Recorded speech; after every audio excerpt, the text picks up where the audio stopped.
Have you ever heard of insect technology? It's a climate-smart solution that is greatly helping farmers. Hi there, I'm Arba Kumson, and this is Ghana Grows, brought to you by Mastercard Foundation and the Springboard Road Show Foundation. Today, we're in Nankese in Suhum in the Eastern region, and we're here to meet the chap behind this brilliant innovation. Come with me as he shares his journey.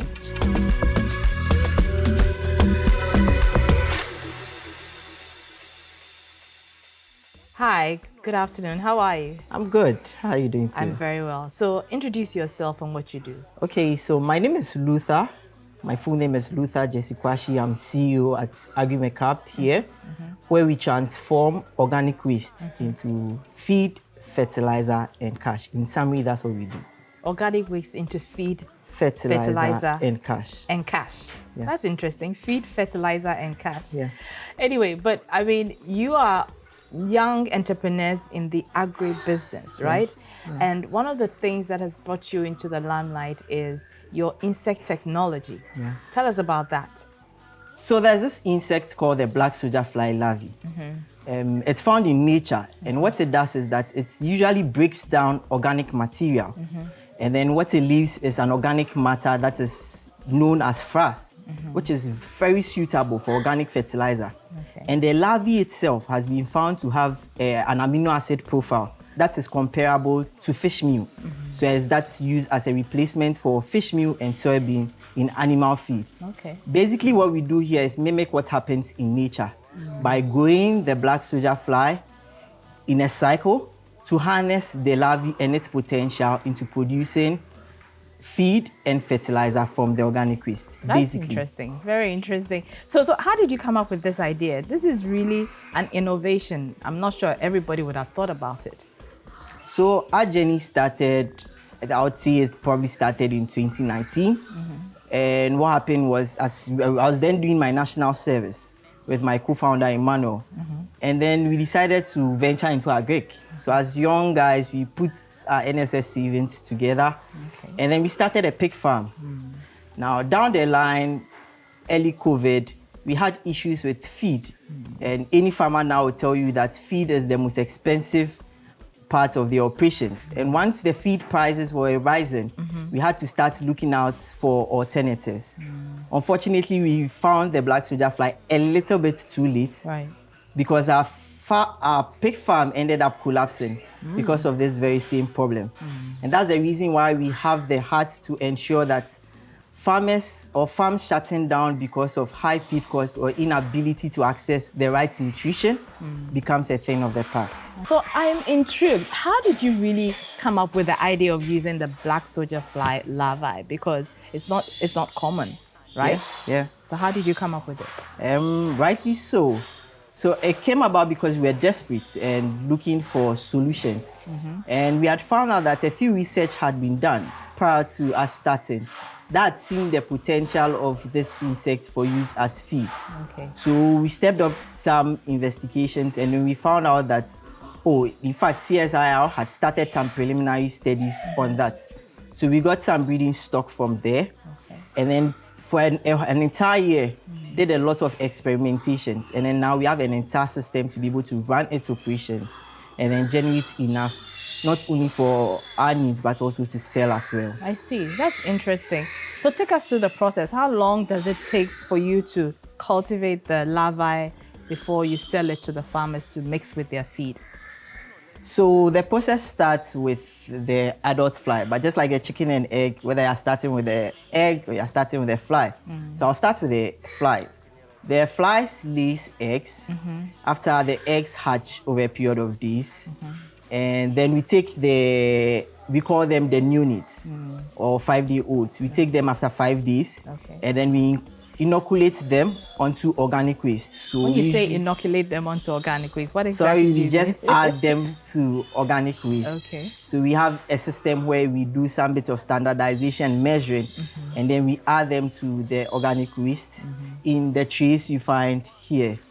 And then after a period of 14 days, 11 to 14 days, we harvest them. Okay. And then we take them to a processing process, and then it's used as feed. When you say you take them through the processing process, exactly what do you process? So how do you process them? We do some bits of evacuation. Okay. Within a day. Usually it can be done in a minimum of 3 hours. What is evacuation? So we help them evacuate their guts. You know, they've been feeding for 11 to 14 days. Okay. And just don't want just taking them and then adding to anything. So we have a system where... You help the flies. We help the larvae. The larvae evacuate their guts. Exactly. This is a very delicate, animal or mammal or insect or whatever it is. Exactly. And you help them to... Exactly. It's a simple process. We just add them to...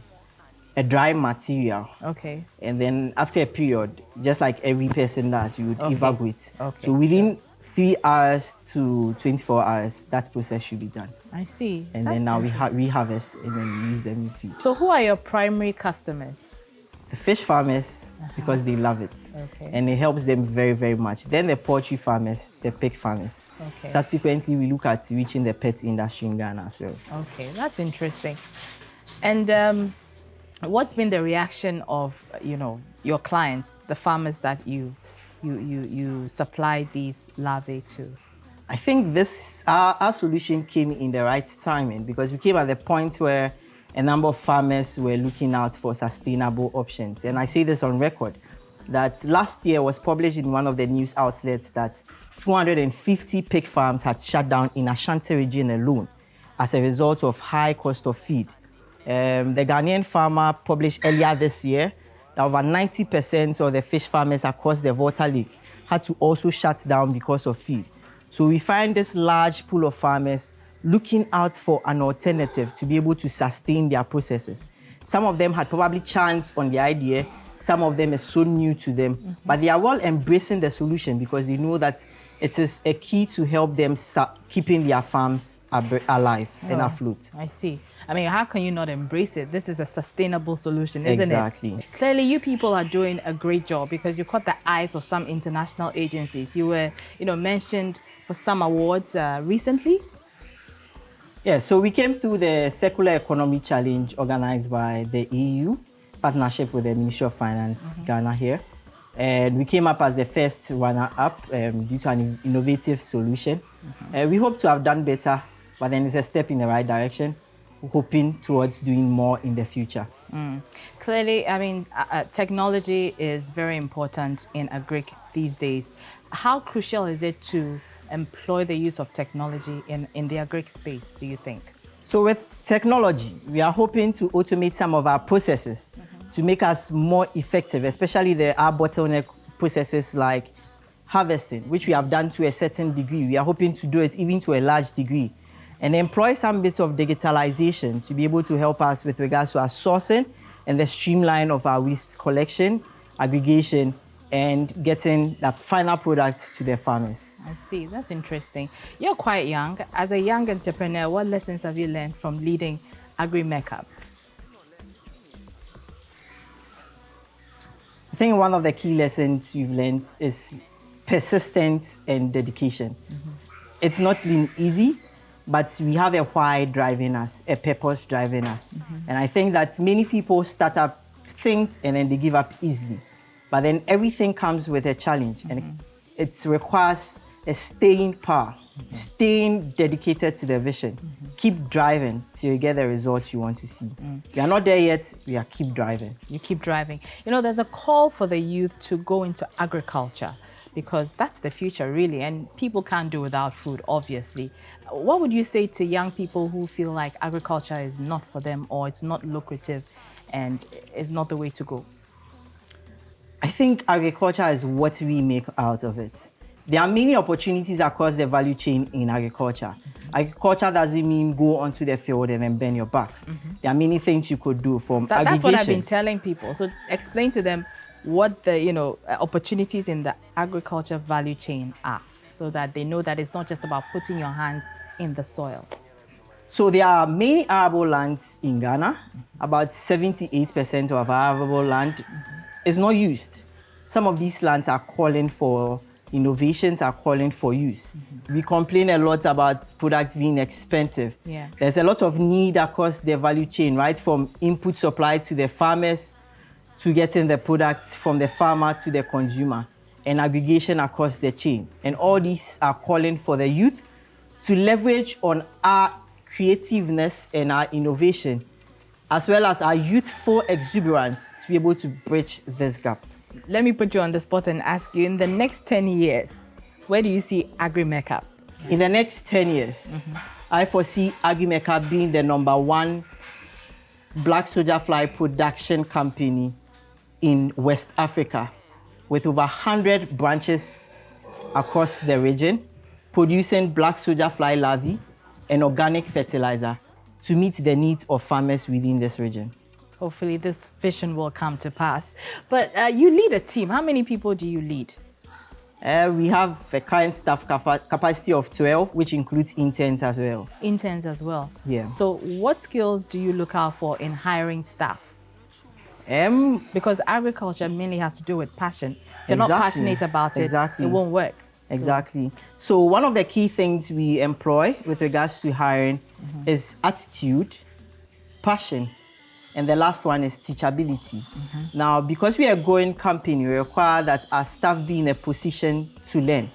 And with our model of setting up multiple facilities across, we require that our staff be able to learn very fast, pick up lessons, so that they are in the right place to be able to lead the establishment of a facility. If you look back at your life, say 10 years ago, did you envision that you would be where you are right now? Well, that would be surprising, because I think 10 years ago I was in SHS, or I just completed SHS, yeah. 10 years ago I just completed SHS, and I did my undergrad in biochemistry, cell and molecular biology. In fact, I wanted to do something with regards to the molecular space. But then after 4 years in the university, I realized that I had a developing passion to be able to solve hands-on problems. And having started my farm myself, I knew that is why I should be here. This is a problem I was born to solve. Okay, this is a problem he was born to solve. Thank you very, very much. Clearly, Jesse is one of those saving the agricultural industry. We can learn a thing or two from him.